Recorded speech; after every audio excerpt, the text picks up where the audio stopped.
Hello everyone, I'm Darcy Bono, and in this video I'm going to show you how to paint some insanely easy but very cool looking Necron Blackstone bases. Now the base featured in this video is a 50mm resin base produced by Dragonforge Design from their Lost Empire series. They're not an affiliate, they're not a sponsor, I just really like their product. They have a ton of different bases, especially when it comes to ancient temple, old stone looking bases. So they're very cool. Check out their link in the video description. I also highly recommend ELRIK'S Hobbies if you're looking for another Necron-esque base. They have their own Tomb World series that would look perfect in these colors. So all that being said, let's get started. Step 1, prime your base using a black primer. This one was done with Chaos Black Spray, though any black primer will work.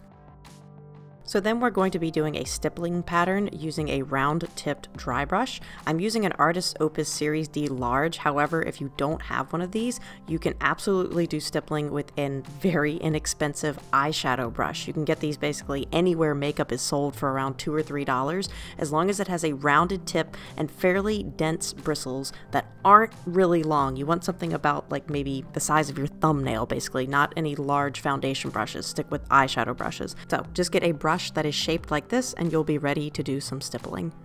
So we're going to be doing a combination of stippling and dry brushing using white. What this will do is create a kind of grayscale effect, and where our midtones are white over black, meaning a light gray, and then our brightest points will be white, allowing our later glaze to be vibrant even though it's over top a dark base. I'm going to be doing this using ACRYL Bold Titanium White. It's very smooth, it's much less chalky than other paints I've used. It also has amazing coverage, meaning it doesn't take long to build up a gradient even though it's white over a black surface.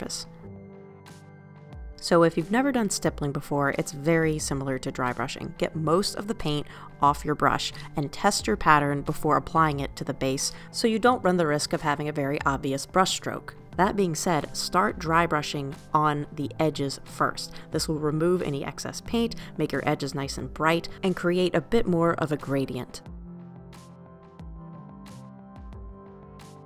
So for this next portion, I basically made it up as I went along. I start making more of a stippled pattern here because I want this to look very vibrant in our subsequent step. So all I'm doing is just lightly jabbing the surface of this. It's like a halfway stab dry brush, but it's the same technique basically. Get most of the paint off your brush and then lightly pat the surface.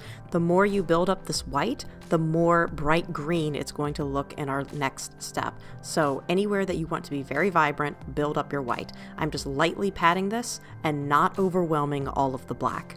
I'm now switching to a $3 eyeshadow brush to show you that you can absolutely stipple when on a budget.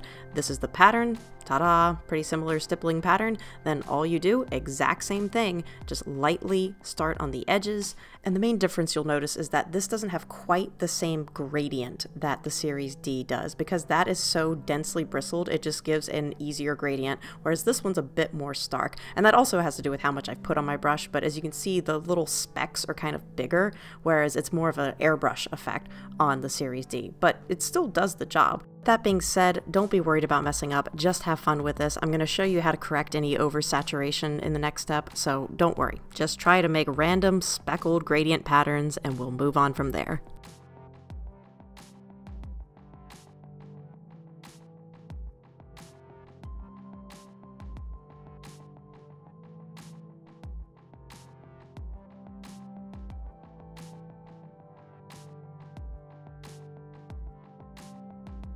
Really quick before we get onto the very fun part, I'm going to do a simple edge highlight on some of these edges just to enhance them a bit more, especially on the interior. This is going to create some really awesome contrast in the next step. So really not much to this. I don't have any water mixed into this. This is just ACRYL Titanium White straight from the pot, and I'm just running it along the sharpest edges. Just for the sake of continuity, I put a layer of Basilicanum gray contrast over where that soil patch is on the front of this base, just to point that out so it's a little bit different looking than the actual Blackstone. So Basilicanum gray. Anyway, now for the fun part. Next, make a glaze using Aeldari Emerald Contrast and Contrast Medium in about a 2:1 ratio. You just want this semi-transparent, really not much to this. So here it is, the moment where you go, oh my. That's it. Just take your glaze and lightly swipe it over your undershading.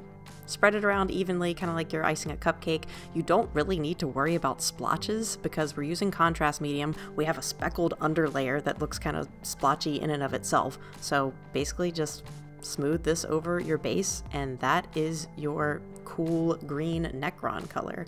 The more you saturate it, the greener it's going to look. If you want that black to show through as more of a black instead of a dark green, don't oversaturate it. But if you change your mind on an area and decide you do want to darken it, you can absolutely take care of that very easily in the next step.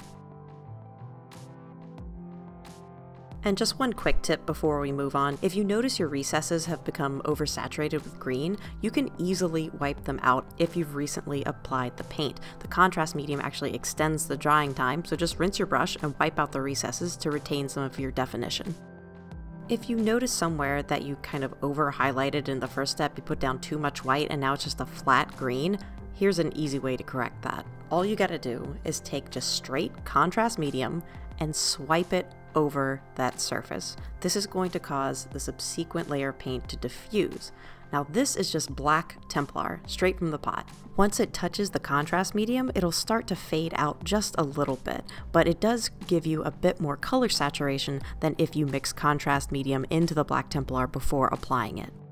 And here's just another example of the same technique, but while you're watching this, let me emphasize this works perfectly with Black Templar contrast, not Black Legion. Black Templar is a very green-black, so they blend and fade together nicely. Black Legion is a very brown-black. You will not get the same results. So Black Templar for your shadows.